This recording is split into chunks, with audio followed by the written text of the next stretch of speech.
The call came in on a Tuesday, which I remember because Tuesdays were my long days out near the Brundage Formation, and I'd been on the road since before 5 in the morning.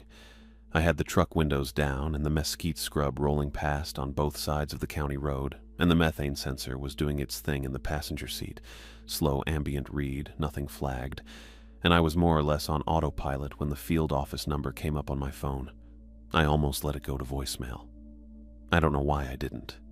The guy on the line was Hargrove, the operations coordinator. He had a way of talking that made everything sound like a scheduling problem, which I guess most things were from where he sat. He told me there'd been a find on the Delgado Ranch lease out past Encinal, 6 head of cattle, and that I was being pulled off the Brundage transect for the rest of the week. I asked him what kind of find warranted pulling a methane survey. He said the ranch foreman had reported the carcasses that morning and that Parks and Wildlife was already involved. Then he said the bonework was unusual and left it at that, like that explained anything. I pulled over on the shoulder and wrote down the coordinates he gave me. The sensor kept reading in the background. 62 parts per million, steady. Nothing to worry about. I sat there a minute after I hung up, looking at the numbers on my notepad, and I thought, unusual is a word people use when they don't want to say what they actually mean. I drove back toward Cotulla. I'd been running methane surveys through LaSalle County for 3 years by then, which sounds like a long time until you understand what the country out there does to your sense of time. It's dense mesquite and limestone and dry creek beds and not a lot else. And after enough months of it, you stop seeing it as scenery and start reading it the way you read a topographic map, looking for what's underneath, what's moving, what's off. I knew that stretch of land west of Cotulla the way most people know their own neighborhood. I knew where the seeps were likely to surface, which creek beds flooded first after rain, which limestone formations were solid and which ones had hollow space underneath that you could hear if you knocked on the right spot. 6 cattle carcasses wasn't inherently strange out here. Coyotes worked in groups. Feral hogs would hit a water source if they found it, and a stock tank near a dry creek bed was exactly the kind of place you'd expect trouble. The number wasn't the thing. It was the bonework. That's what Hargrove had said, and that's what I kept coming back to on the drive. By the time I got back to the field office, Eliana Lee from Texas Parks and Wildlife was already on the phone with someone inside. I knew her by reputation. She'd flagged a colony of cave-adapted invertebrates the previous spring that had held up a drilling permit for 2 months, and the Pioneer guys had not been quiet about their feelings on that. I'd never actually met her.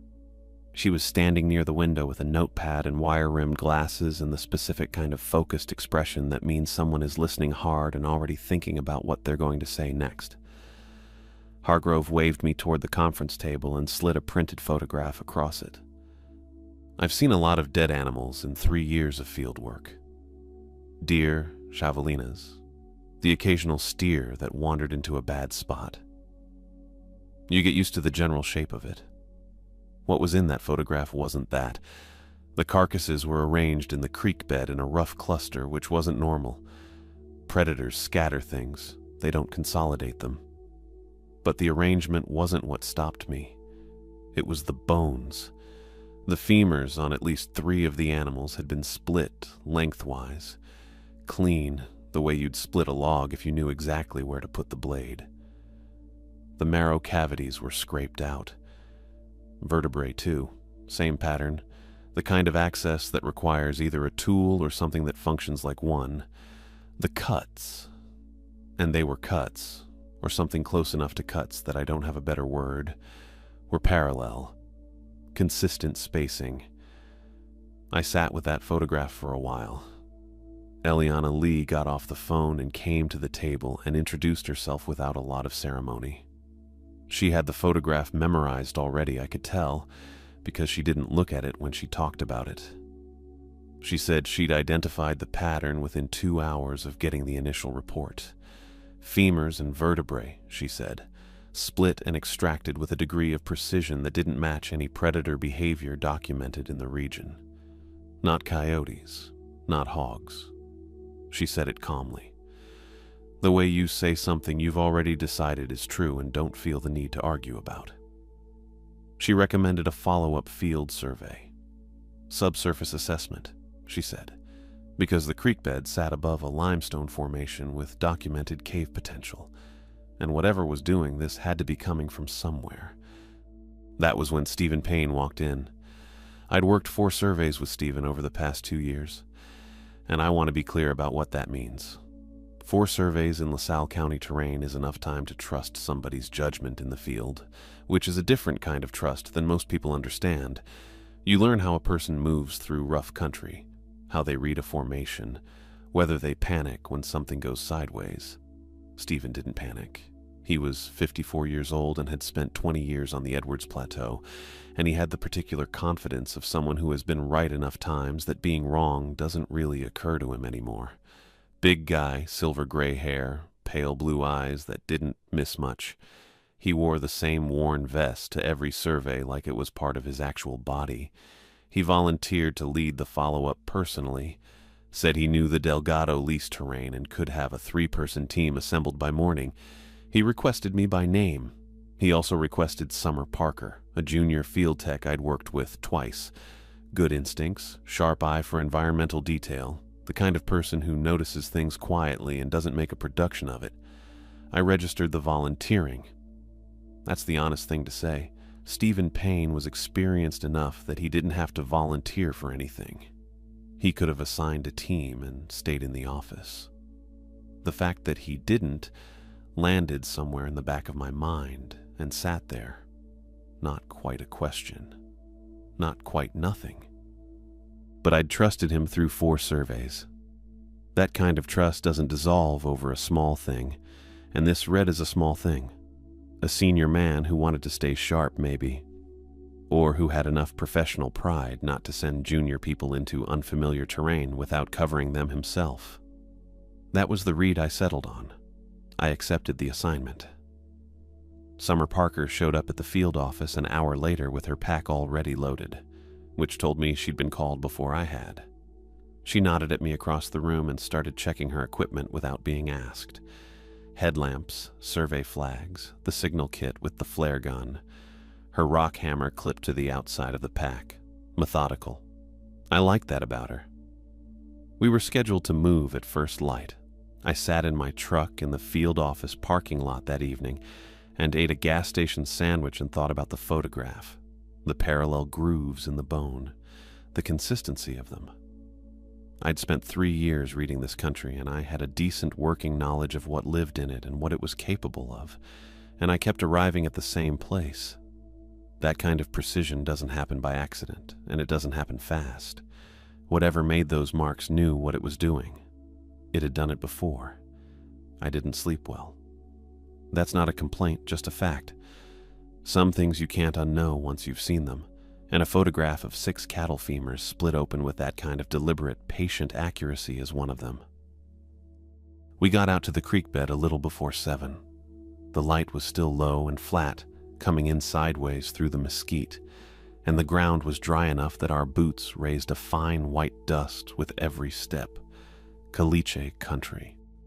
You get used to it after a while, the way it coats everything. Your boots, your hands, the inside of your nose by mid-morning.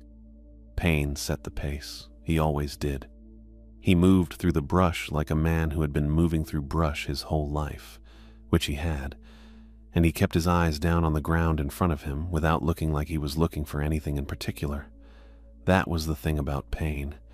He always looked casual, even when he wasn't. Summer was working the east side of the creek bed while I ran the west. Standard transect protocol. We were flagging any disturbance to the soil, any drag marks, anything that looked like it didn't belong.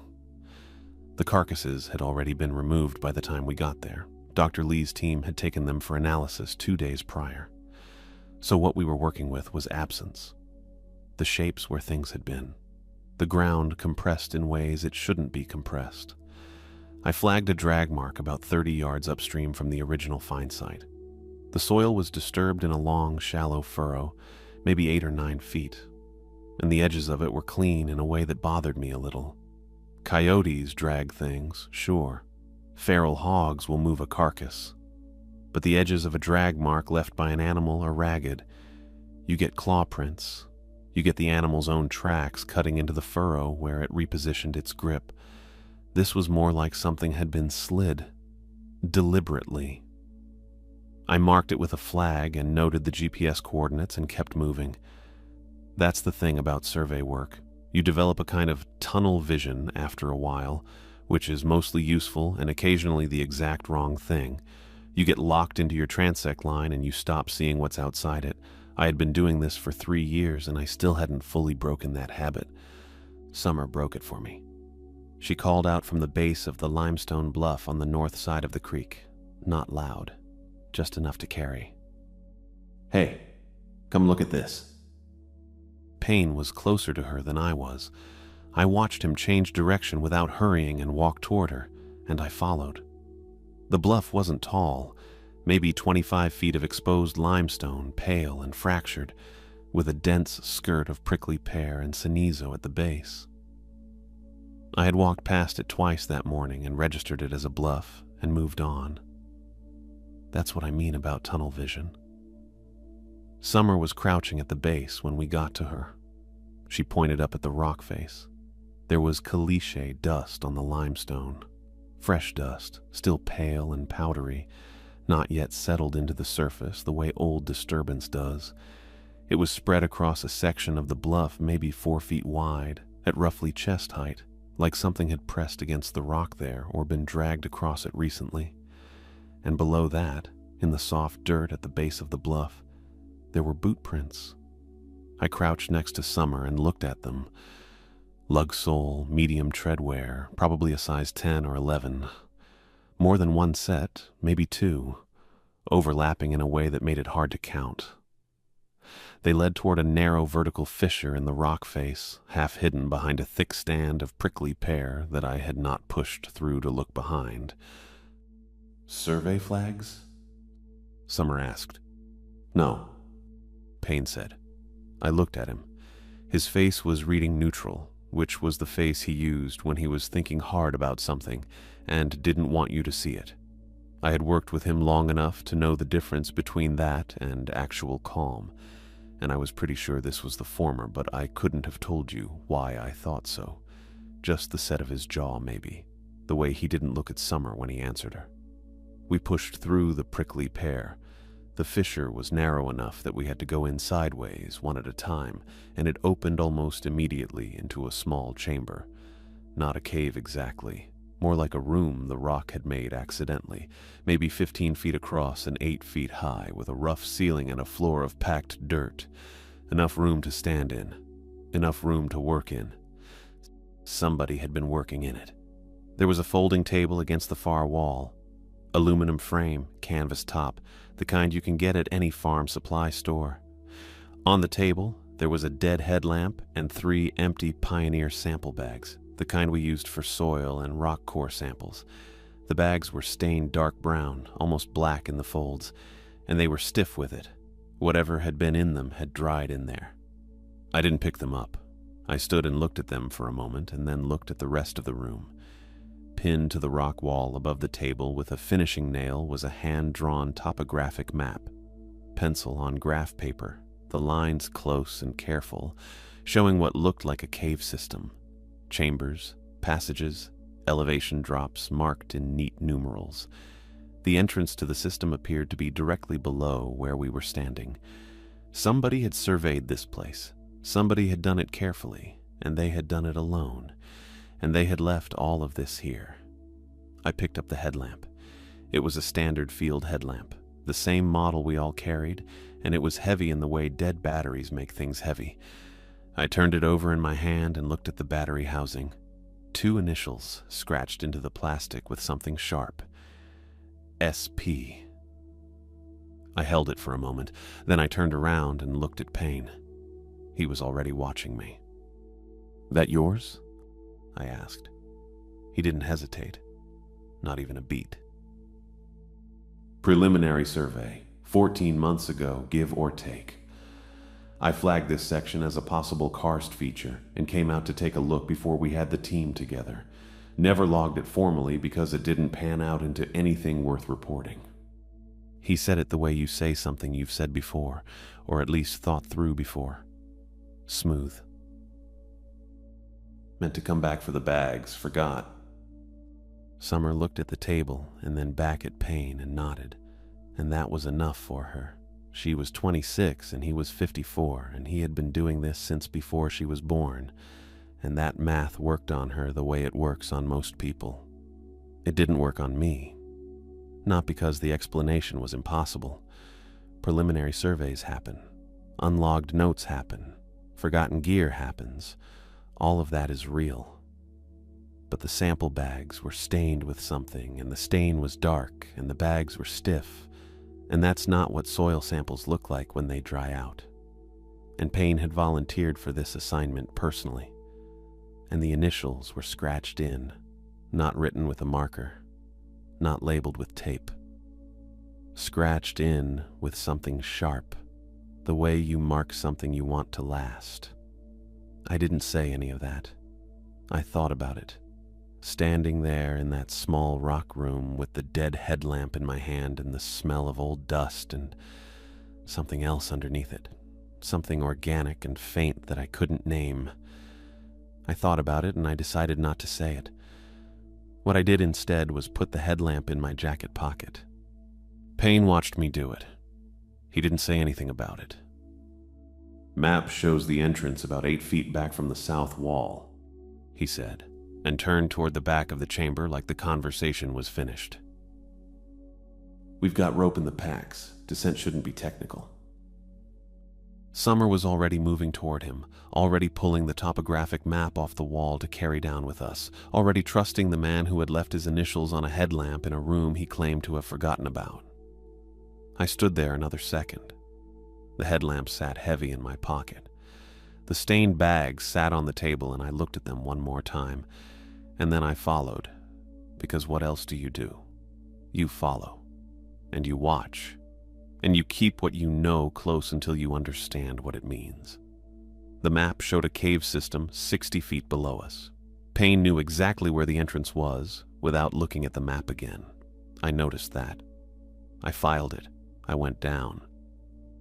The rope was 50 feet, and I hit the bottom with a few feet to spare, which meant Payne's map was accurate to within about 10 feet. I didn't like knowing that. I unclipped and stepped back to give Summer room to land and swept my headlamp around the base of the shaft while I waited. And what I saw was the start of a passage, narrow at first, opening out into dark about 20 feet ahead. The air down here was different. Not bad exactly. Just heavy. Still in a way that surface air never is, even on a windless day.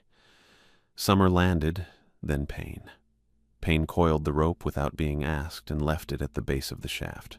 Organized, prepared. He'd done this before, and I already knew that, and I filed it again anyway because I didn't have anything else to do with it yet. The passage opened up fast. 10 feet in, the ceiling jumped from maybe 5 feet to something I couldn't gauge. And then we walked out of the passage and into the chamber, and I stopped walking. I don't know how big it was. Big. The kind of space where you feel the air move differently around you, where your headlamp beam just stops being useful at a certain distance, and you're left with impressions instead of edges. What I could see clearly was the walls, and the walls were wrong. The coating was gray-white, uniform, covering everything from floor to ceiling in a layer maybe a quarter-inch thick in some places, thicker in others where it had built up into low ridges. I've seen cave formations. I've seen mineral deposits, calcium carbonate, the usual limestone work. This wasn't that. Mineral deposits have a structure to them, a geometry that comes from how crystals grow or how water moves. This stuff had no geometry. It looked like it had spread, like something had grown it the way you'd grow a culture in a lab dish. Except the dish was the entire interior surface of a room the size of a small warehouse. The texture, where my light hit it at an angle, was faintly fibrous, almost soft-looking. I crouched and touched the wall. It gave slightly. Not much, but enough. Like pressing on the skin of something. I stood back up fast. I didn't decide to do that. My legs just did it. "What is that?" Summer said. She wasn't asking me, she was just saying it. Payne said, "Biological deposit. Not uncommon in cave systems with significant organic activity." He said it like he was reading from a field manual, like he'd said it before, maybe to himself, maybe to work out how it would sound. I looked at him. He was already moving toward the center of the chamber, headlamp sweeping the floor, and I thought, organic activity. That's a phrase that means something and nothing at the same time. I let it go and followed his light. The deer was in the middle of the chamber, white-tailed doe, I think, though it was hard to say because of what had been done to it. Split along the spine, clean, the two halves laid open like something had unzipped it.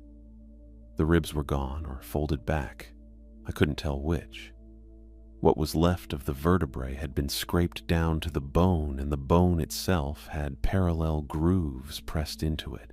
Consistent spacing, consistent depth, running the full length of the spine, not bite marks. Bite marks are irregular. They show hesitation. They show the jaw working. These were deliberate. They were the same marks Eliana Lee had described on the cattle femurs, and standing there looking at them, I understood something I hadn't fully understood when she described them over the phone. Whatever made these marks wasn't feeding. It was processing. I don't know why that distinction hit me as hard as it did. It just did. There's a difference between an animal killing something and eating it, and an animal killing something and working on it. The second one implies a purpose beyond hunger. I stood there too long looking at the grooves, and then Summer said my name, quiet, and I looked up. I swept my headlamp across the ceiling. 8 of them, pale, almost the same color as the biological film on the walls, which is probably why I hadn't seen them immediately, pressed flat against the limestone, each one covering maybe 4 square feet of ceiling, limbs spread wide. I thought human-sized, and then immediately understood that was wrong. They were human-sized the way a hand tool is the right size to fit a human hand, meaning the size was functional, not coincidental. The proportions were off. The elbows bent the wrong way, hyperextended back toward the spine instead of forward, so that the arms made a shape that had no analog in anything I'd ever seen. The fingers, I kept my light on the hands for a moment. The fingers weren't fingers anymore, fused, broad flat pads, and the way they gripped the limestone was the way a suction cup grips glass. Total surface contact, no gap. They were motionless. They were looking at us. I knew that even though I couldn't make out anything on the faces from 60 feet below. I knew it the way you know when someone across a dark parking lot has turned to look at you. The attention was physical, you feel it. I said, "Pain." I don't know what I was going to say after that. I didn't get to say it. All 8 dropped at once. The sound they made hitting the floor wasn't what I expected, not a crash. More like a single dense impact, all of them landing in the same moment, and then they were moving and the chamber was full of motion, and I lost track of individual shapes in the sweep of my headlamp. Payne ran. I registered that before I registered anything else. Payne ran immediately. No hesitation, no call back to us, and 3 of the shapes went after him into the passage toward the upper tunnel, which told me something I didn't have time to think about. Summer was 3 feet to my left. A 4th shape hit her from the right side, and she went down and I was moving before she hit the ground, crossing the distance, and the thing had her left hand. Both hands, both pads, wrapped around her wrist and hand, and it was pulling, and Summer was making a sound I don't want to describe. And I had the flare gun out. I carry the signal kit on my left hip. Standard field kit, 2 flares, single-shot break action. I had it out, and I had the barrel against the side of the creature's head before I'd consciously decided to do it. The shape of its skull was wrong under the barrel tip, but I wasn't thinking about that. I fired. In an enclosed rock chamber 60 feet underground, a flare gun going off is not a small event. The detonation hit the walls and came back and hit me in the chest like a shove. I lost my footing for a second. The creature released Summer, and I couldn't see anything for a moment, just the afterimage of the flare burning white in my vision. And then my sight came back in pieces, and the creature was down, or gone. I couldn't tell which, and Summer was on the floor with her left arm pulled against her chest. I got to her and got a hand under her and pulled her upright, and she made a sound when I moved her wrist, and I looked down, and I'm not going to go into detail about what her hand looked like. 2 fingers gone. The wrist was wrong, the angle was wrong, and when I shifted my grip to get her weight onto her feet, I could feel something in there that shouldn't be moving, grinding in a way that bone shouldn't grind. "I've got you," I said. "I've got you, stay with me." She nodded. She was breathing in short, controlled bursts, eyes wide, and she nodded. "That's Summer. That's exactly who she is." From below the chamber floor, from somewhere underneath us, deeper in the system, sound arrived. Not one source. Multiple. A low rhythmic pressure, waves of it, coming from different directions at once, and getting louder. I stood there with Summer's weight against my side and the flare gun empty in my hand, and I understood that whatever was in this cave, 8 of them had not been all of them. Not even close. We were maybe 40 feet from the shaft when I found it. Summer had her right arm across my shoulders, and I had my left arm around her waist, and we were moving the way you move when one person is doing most of the work and trying not to show it. Short steps, weight shifted, my headlamp throwing shadows that jumped every time I adjusted my grip. She wasn't making noise anymore. That was almost worse than when she had been. The sounds from below the chamber were coming in waves, and I was counting the seconds between them without meaning to, the way you count seconds between lightning and thunder when you're out in the brush and you want to know how much time you have. The notebook was wedged behind a limestone shelf, a natural fold in the rock where the tunnel bent left before it opened back into the passage we'd used on the way down. Small thing. Brown cover. Field survey size. The kind you can get at any supply outfit for about $3. I almost missed it. My headlamp caught the corner of it at the wrong angle, and I stopped walking because something in my brain registered the color before I consciously understood what I was looking at. "Hold on," I said. Summer leaned against the wall. She had her left arm pulled tight against her chest, and her jaw was set in a way that meant she was working very hard at something internal that had nothing to do with me. I reached past her and pulled the notebook free. The cover had Payne's handwriting on it. Not his initials this time. His full name, neat block letters, the way he labeled all his field equipment. I'd seen that handwriting on survey logs for 4 years. I opened it. The date on the first page was 14 months back. October.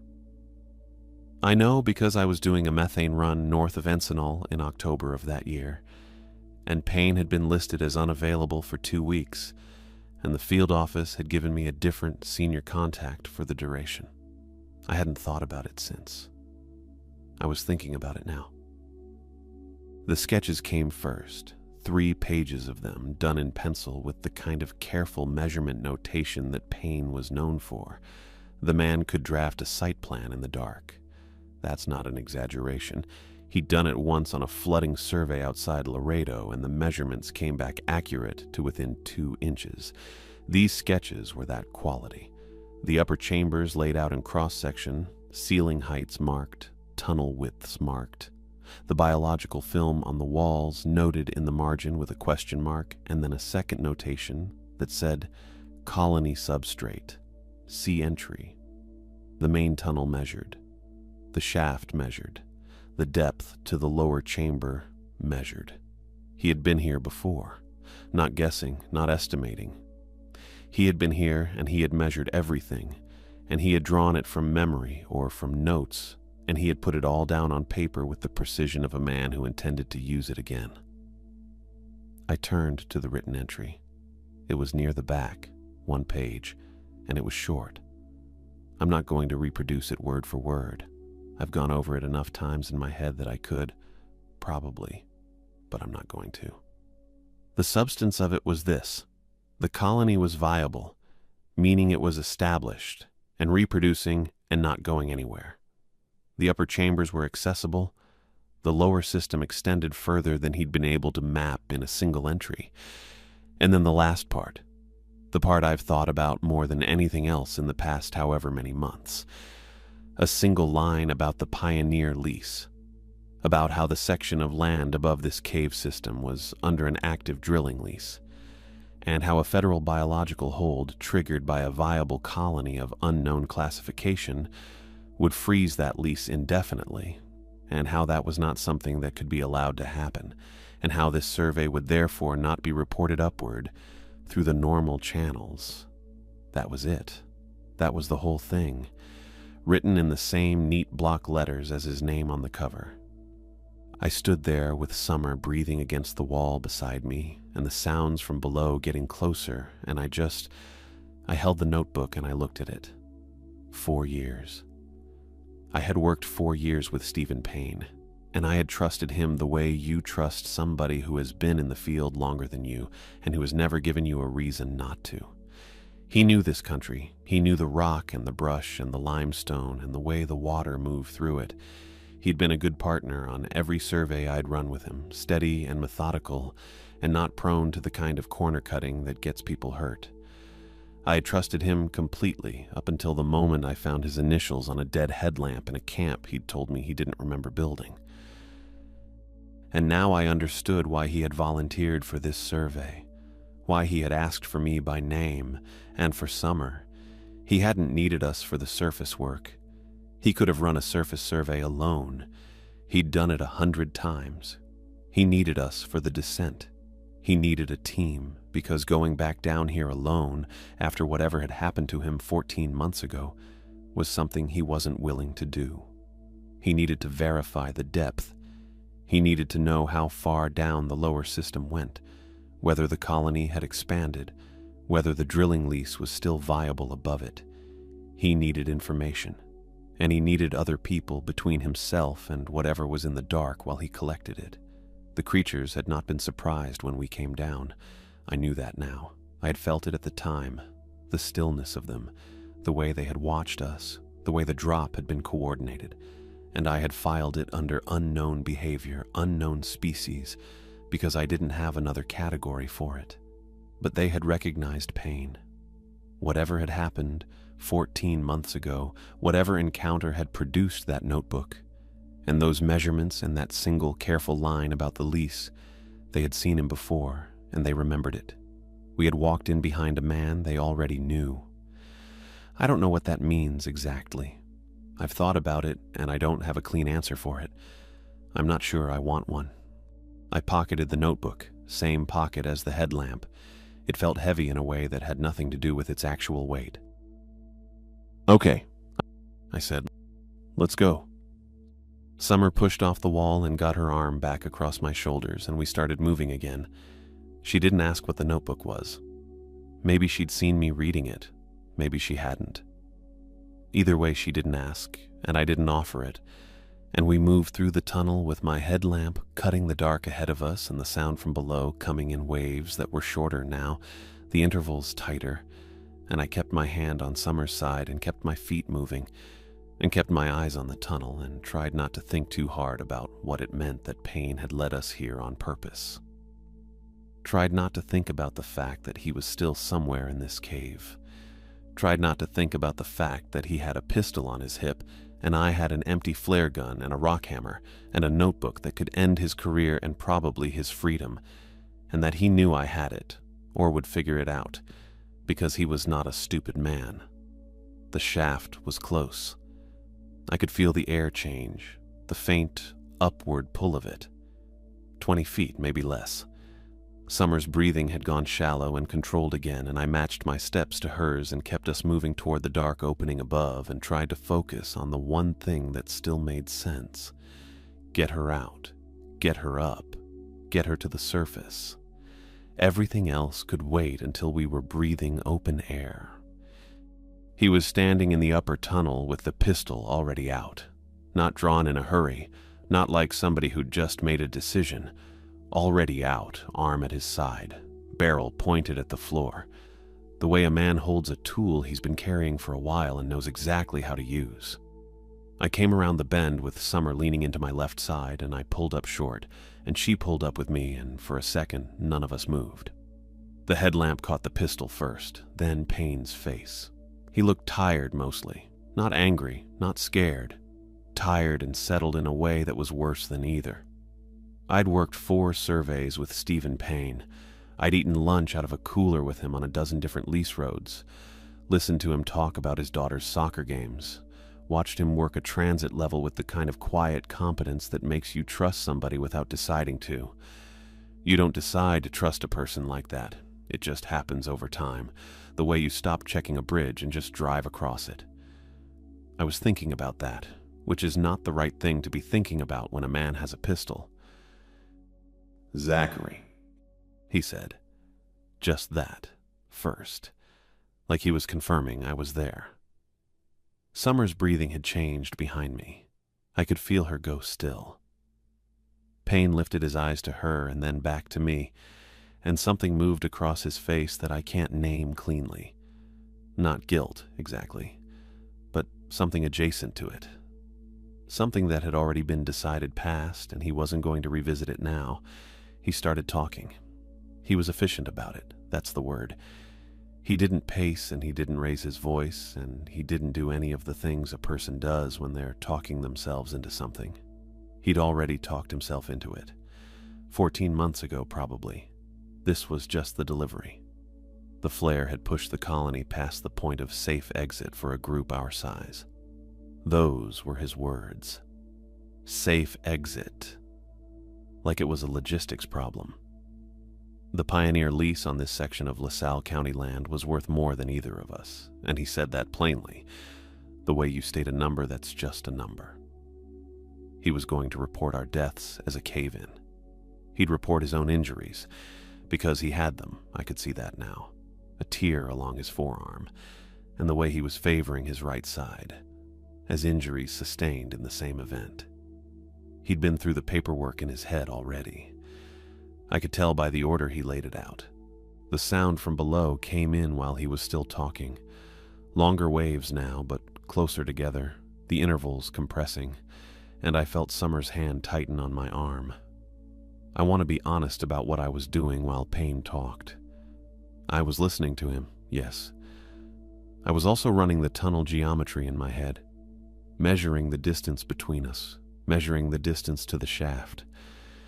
I was thinking about the notebook in my jacket pocket and whether it changed anything in the next 30 seconds, and I was thinking about Summer's hand, what was left of it, and whether she could grip a rope with her right arm alone if she had to.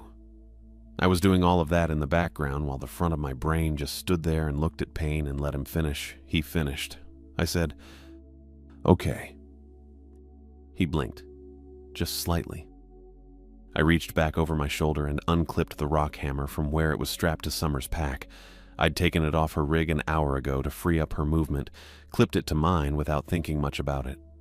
It was a good hammer. Estwing, straight handle, about 14 ounces. I'd used one like it for 3 years, and I knew exactly how it sat in my hand. I swung it once, low and hard, across the back of his knuckles. The sound it made was not good. Payne made a sound too, short, involuntary, the kind a person makes when their body answers before their mind does.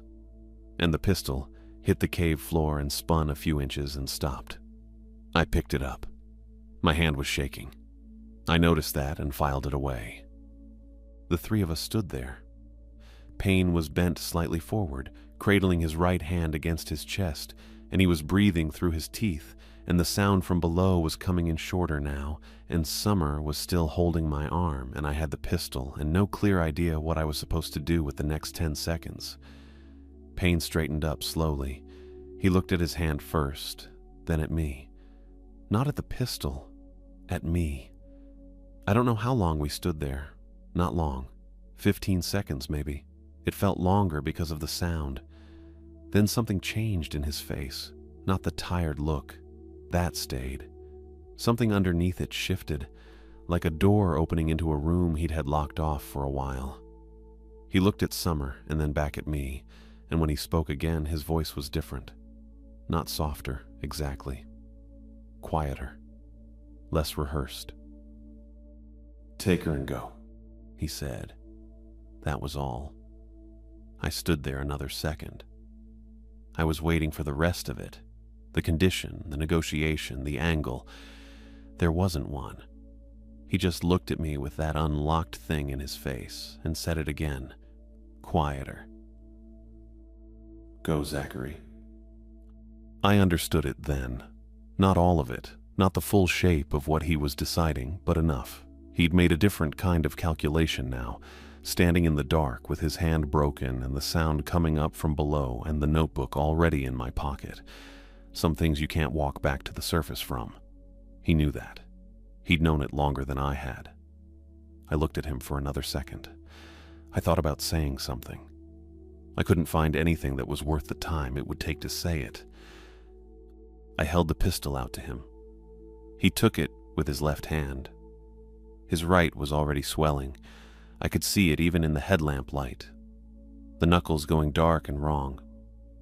He took the pistol and he held it loose at his side, and he looked at me one more time with that quiet thing in his face and nodded once. I turned around. I got Summer's good arm over my shoulder and I got my arm around her ribs and I started moving her toward the shaft. I did not look back. That's not me being hard about it or making a point of something. I just didn't look back. The shaft was close, and Summer was heavy against my side, and the sound from below was tightening up, and I had one job left, and it was the only thing I could afford to think about. Get her to the shaft, get her up, get her to the surface. That's what I did. The methane sensor had been reading elevated since the first landing. I know that now. I knew it then, too, in the way you know something when you're too busy to stop and deal with it. Filed it somewhere in the back and kept moving because there were 8 things on the ceiling and Summer was bleeding and pain was whatever pain was, and the number on the sensor wasn't critical yet. Just elevated, just worth noting. I noted it. I kept moving. That's the honest version.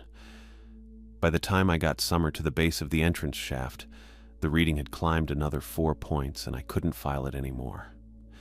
The shaft was a narrow limestone chimney, maybe 3 feet across at the base. The walls rough enough to get purchase on if you knew how to work them. I'd come down at 60 feet with a rope assist and a working headlamp and both hands free. I was going up it with a woman who couldn't use her left arm at all, and whose whole body was starting to go slack in a way that told me shock was setting in hard. I needed a minute to think about how to do that. I needed to not take a minute because the sound from below the chamber was still moving. I set Summer down against the wall. She made a sound when I did it, low and involuntary, not quite a word. And I turned the sensor toward the base of the shaft to see what it was reading at ground level. Higher. A lot higher. I swept the headlamp along the wall and found it almost immediately. A crack in the limestone, maybe 8 inches long and 2 fingers wide, running diagonal from about knee height down to the floor. You couldn't hear the seep, but you could feel it if you put your hand near enough. A faint push of cooler air that wasn't moving the way cave air moves. It was coming from somewhere pressurized, somewhere below, and it had been bleeding into the cave system the whole time we were down here. 3 years running methane surveys for Pioneer, and I can tell you that an 8-inch crack in a limestone formation above a natural gas deposit is not a small problem. The gas itself is odorless. Pioneer adds the mercaptan so you can smell it in a residential line, but down here it's just gas. Just accumulating, just waiting for a heat source. The sensor was telling me the concentration at floor level was getting toward the lower end of the flammable range. Not there yet. Getting there. I looked at the crack for a second. I looked at the shaft above me. I looked at Summer, who had her eyes open but wasn't quite tracking. I had 1 flare left. The signal kit had come with 3. I'd fired 1 in the chamber, 1 had gone with pain, and the last one was still clipped to the outside of the kit on my belt. A road flare, basically. Burns at around 1,000 degrees, slow and sustained, designed to be seen from a distance. not designed to be left burning against a gas seep in an enclosed limestone cave. I unclipped it. I want to be clear that I understood what I was doing. I wasn't confused about it. Wasn't acting on instinct without thinking it through. I thought it through. It took about 4 seconds, and I thought it through completely. Pain was behind us in the tunnel. Whatever was below the chamber was moving. The shaft was 60 feet of vertical climbing, with Summer Parker barely conscious against my side. And the crack in the wall was going to keep bleeding gas into the cave whether I did anything about it or not. I broke the flare against the rock face about 6 inches above the crack. It caught on the second strike, sputtering orange, and I wedged the burning end into a natural pocket in the limestone where it would sit without falling. The flame was small and steady. I watched it for a moment. The sensor reading ticked up another point. I had maybe 15 minutes, I thought. Maybe less. Probably less. Summer. I crouched in front of her. Her eyes came to my face. I need you to work with me. Can you do that? She looked at her left hand. What was left of it? She'd had it wrapped against her chest since the chamber, and she hadn't looked at it directly until just then. Or if she had, she hadn't let on. Now she looked at it, and something moved across her face that I didn't know what to call. Yeah, she said. Her voice was steady, which surprised me. Yeah, okay. I got her good arm over my shoulder, and I got my back under her weight, and I started up the shaft. The first 20 feet weren't bad. The limestone was rough and irregular, good footholds, good friction, and Summer was doing what she could, pushing with her legs, keeping her weight centered, not fighting me. I had both hands working the wall, and I could feel my grip was solid. I told myself it was manageable. I was wrong, but I told myself that. The middle section was where the shaft narrowed, maybe 2.5 feet across, the walls pressing in, and I had to angle Summer differently to get us both through it. She made that sound again when I shifted her. I didn't have anything to say about it. I just kept moving. Somewhere below us, 3 shots fired. Not close, not in the shaft. Somewhere back in the tunnel system, deeper, the sound coming up through the rock more than through the air. 3 distinct reports with maybe a second between each one, and then nothing. Payne's pistol. I knew the sound of it from when I'd held it. That particular flat crack that 9mm makes in an enclosed space. 3 rounds. Then silence. I did not stop climbing. I want to say something about that, about not stopping. I've turned it over a lot in the months since. The thing is, there wasn't a decision to make. Stopping wouldn't have changed what those shots meant, and stopping would have cost us the time we had left, and Payne had told me to go. He told me to go, and I'd gone, and I was going, and that was the agreement we'd made in the tunnel without either of us saying it out loud. 3 shots, and then silence was not information I could act on. It was just information. So I kept climbing. The last 20 feet were bad. My arms were shaking. Not trembling, shaking. The kind of full muscle failure that starts in the shoulders and works down through the forearms and ends up in your hands, so that your grip feels like it belongs to someone else. Summer had gone quieter, which scared me more than the sounds she'd been making. I couldn't tell if she was conserving herself or going somewhere I couldn't follow. I kept talking. I don't remember what I said. Something about the surface. Something about almost there. The kind of thing you say when you need the other person to stay present and you don't have anything real to offer them. My left hand slipped once. Just slipped. Lost the hold. And for 1 second, my whole weight went to my right arm, and Summer's weight went with it. And I thought that was it. That was where we were going to be. 60 feet underground, with a burning flare against a gas seep below us. I found the hold again. I don't know how. I found it, and I got my feet under me, and I kept going. We came out of the shaft at 3:14 in the morning. I know the time because my watch face hit the limestone lip at the top of the shaft, and I looked at it automatically, the way you do, and the numbers were right there. 3:14. The sky above us was that deep blue-black that's almost purple. No moon left. Stars everywhere the way they get out in LaSalle County when there's nothing between you and them. The air hit my face, and I could smell the caliche and the dry grass and the faint diesel smell that drifts off the lease roads even when there's no truck nearby, and I remember thinking that was the best smell I'd ever encountered in my life, which is maybe not saying much, but it's what I thought. I got Summer to flat ground, and I set her down on the limestone shelf above the shaft opening, and I sat down next to her because my legs weren't going to hold me for another 30 seconds, and I knew it. She was breathing. I could see her chest moving. Her eyes were open, and she was looking at the sky. We sat there. I don't know how long. Not long. The ground moved. Not an earthquake. Nothing like that. A single low concussion that came up through the rock and into my boots and up through my spine. A pressure wave more than a sound. And the limestone outcropping above the shaft pushed a curtain of pale dust out from its face and then settled. The mesquite around us shook once and went still. A nighthawk flushed from somewhere in the brush, gone before I could track it. Then nothing. The cave below us was silent.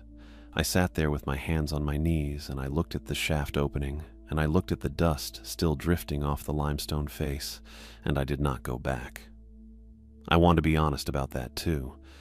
I thought about it for maybe 2 seconds. Not to go back for pain. I knew what 3 shots and then silence meant. But just the automatic pull of it, the thing in you that says you should check, you should be sure. I sat with that for 2 seconds, and then I let it go. The flare I'd left burning against that crack had done what I'd left it there to do. Whatever was below us wasn't moving anymore. The cave was quiet in a way that felt permanent, not like something pausing. Summer said, "Is it over?" I looked at her. Her face was pale under the starlight, the left arm still held against her chest, her eyes steady on mine. "Yeah," I said. "It's over." I don't know if I believed that when I said it. I think I believed the part that mattered, the part about getting her out, the part about the 3 shots and the concussion and the silence. The rest of it, whether anything down there had survived, whether the seep was sealed or just blocked, whether 60 feet of limestone was enough, that I didn't know. I said it was over because Summer Parker needed to hear that it was over, and because she'd earned a true answer to the extent I had one to give her. That was the extent I had. I got to my feet. My arms were still shaking.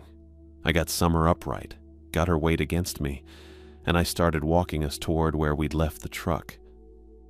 The drive to Laredo took an hour and 40 minutes. I know that because I checked the clock when we hit the highway, and I checked it again when I pulled into the emergency bay. And somewhere in between I had stopped thinking in any organized way and was just driving. Summer was in the passenger seat with her left arm across her lap and her right hand pressed over what was left of the wrist, and she didn't say much, and I didn't ask her to. The bleeding had slowed. I didn't know if that was good or bad. I'm not a medic. I knew enough to keep pressure on it and keep her awake and get to the hospital, and that's what I did. She asked me once if I thought pain had made it out. I kept my eyes on the road. "No," I said. She didn't say anything to that. Neither did I. They took her back fast, which I was grateful for, and then I was standing in a waiting room under fluorescent lights with dried blood on my hands and caliche dust on my boots and no particular idea what to do with myself. I found a bathroom and ran the water until it went cold and stood there watching it circle the drain. My arms had stopped shaking somewhere around mile marker 40 on the highway. The rest of me hadn't caught up yet. Summer went into surgery around 6 in the morning. The attending physician, a short, tired-looking woman who introduced herself as Dr. Reyes, came out to tell me what they were dealing with before they started. 2 fingers already gone. The wrist collapsed, she said, meaning the carpal bones were fractured in a pattern she described carefully, and I didn't follow past the first sentence. The tissue damage extended further than the initial presentation suggested. They were going to take the hand at the wrist. I said, "Does she know?" She consented, Dr. Reyes said. She was lucid enough. I sat back down. I looked at the wall for a while. There's a particular quality to waiting room walls in hospitals, that specific off-white that isn't quite any color, and I spent probably 20 minutes looking at it without seeing it.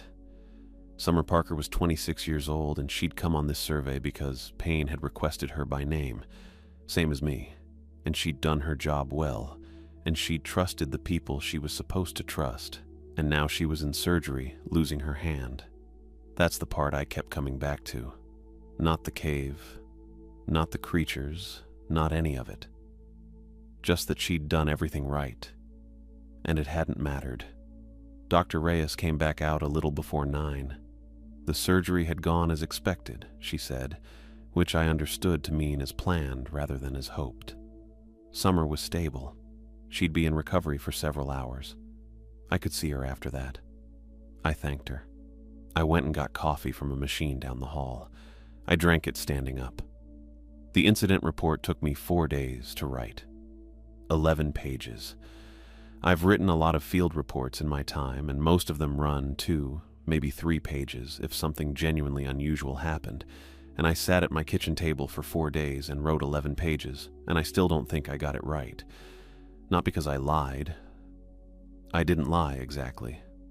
I just described what happened in the language available to me, which was the language of geological surveys and field safety protocols and equipment failure, and I used that language to build a structure that was true in its individual pieces and something else entirely when you stood back and looked at the shape of it. Payne's death, a cave-in during an emergency geological survey, consistent with the seismic event recorded at 3:14 a.m. by the monitoring equipment at the Cotulla Field Station. Summer Parker's injury, sustained during the emergency egress following the cave-in. Equipment loss, consistent with rapid unplanned evacuation. Cause of the cave-in, undetermined, possibly gas-related given the methane readings logged by my sensor throughout the descent. That last part was true. Everything was true. That's the thing about a report like that. You don't have to lie if you're careful about what you choose to say. The Pioneer Safety Coordinator who collected it was a man named Hartley, or that's what his badge said. He sat across from me in a conference room at the Cotulla Field office, and he took the report, and he set it on the table in front of him, and he asked me to walk him through the sequence of events. I did. He asked 3 follow-up questions, all procedural, all about equipment and timing. He wrote things down. He never once looked me in the eye. Not once, the whole interview. He looked at his notepad. He looked at the report. He looked at the table. He looked at the wall behind my left shoulder. I watched him do it, and I understood that this wasn't discomfort. This was practice. He had done this before, or something enough like it, that he'd learned how to sit in a room with someone and collect a statement without making the kind of eye contact that becomes a thing you remember later. I signed the report. I drove home. I sat in my driveway for a while before I went inside. 6 weeks after that, Pioneer closed the lease on that section of LaSalle County land. No announcement, no explanation to the field office. Just a notice that the lease had been administratively terminated and the survey contract on that section was concluded. I heard about it from a colleague who worked the adjacent grid. He thought it was a budget decision. Maybe a regulatory issue, he said. These things happen. I didn't correct him. That's when I understood what I was dealing with, not in terms of the creatures. I'd understood that part, or as much of it as I was going to, but in terms of the company. Pioneer's response to what happened out there wasn't confusion. It wasn't an investigation. It was management. Someone above Hartley had looked at the situation and made a calculation, and the calculation had come out in favor of closing the lease quietly and moving on, which meant someone above Hartley knew enough to make that calculation, which meant Payne hadn't been working alone in what he knew. I thought about that for a long time. I'm still thinking about it. 6 months after the cave, I drove back out to the Chaparral Wildlife Management Area. I'm not entirely sure why. I told myself I needed to see it. needed to confirm the shaft was sealed, needed something concrete to stand on instead of just the memory of a concussion moving through limestone at 3 in the morning. Maybe that was true. Maybe I just needed to go back the way you sometimes need to go back to a place where something happened, even when going back doesn't change what happened. I parked where we'd parked that night and walked out to the limestone outcropping in the early afternoon heat. Mesquite scrub on both sides of me, a mockingbird going through its repertoire somewhere off to my left. The shaft entrance was sealed, collapsed inward, the limestone around it fractured and settled. It looked like a cave-in. It looked exactly like what the report said it was. I crouched down at the base of the outcropping and ran my hand along the rock face. 3 parallel gouges, pressing outward from below. Each one maybe 4 inches long, spaced the way I remembered, the width of those fused flat pads I'd watched grip the ceiling 60 feet underground. The edges of the gouges were pale, fresh limestone, not weathered, not dusted over. Recent. The caliche hadn't settled back into them yet. I stayed crouched there for a while. The mockingbird kept going. The heat came off the rock in slow waves. A cave-in doesn't make marks like that. A cave-in doesn't press outward from below in parallel lines at consistent spacing. I know what geological pressure does to limestone, and I know what it doesn't do. And what it doesn't do is leave grooves that match the hands of something I watched drop from a ceiling in the dark. Whatever had been down there had survived. The flare, the seep, the concussion, all of it. And it was moving up.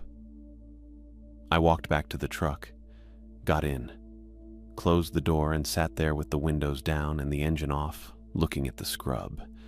The methane sensor was on the passenger seat where I'd left it. I'd been running it in the truck out of habit since that night, the way you pick up a habit when the alternative is not knowing. Its reading wasn't 0.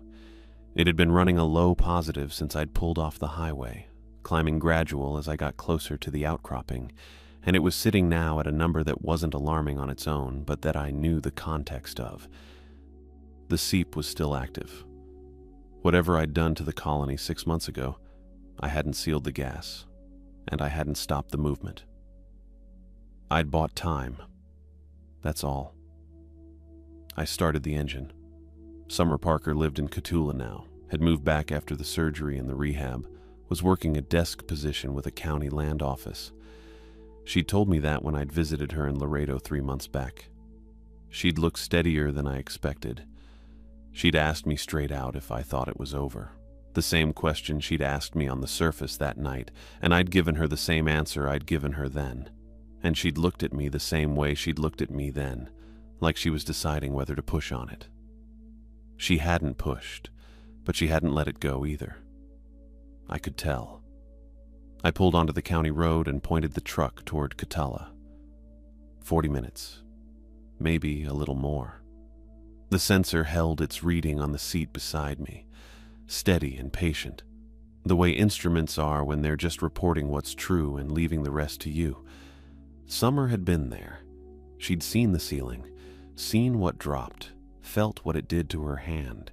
She was the only other person alive who had been in that cave and come back out. And whatever I was going to do next, whatever that even meant, whatever came after writing a report and watching a company quietly fold a lease and driving out alone to crouch in the heat and run my fingers along fresh gouges and limestone, I couldn't start it alone. You can't prove something like this alone. You can't even think it through alone. Not really. Not without someone who was there to tell you that you're not losing your mind. That it happened the way you remember it happening. She was alive. She was 40 minutes away. That was where I had to start. I drove.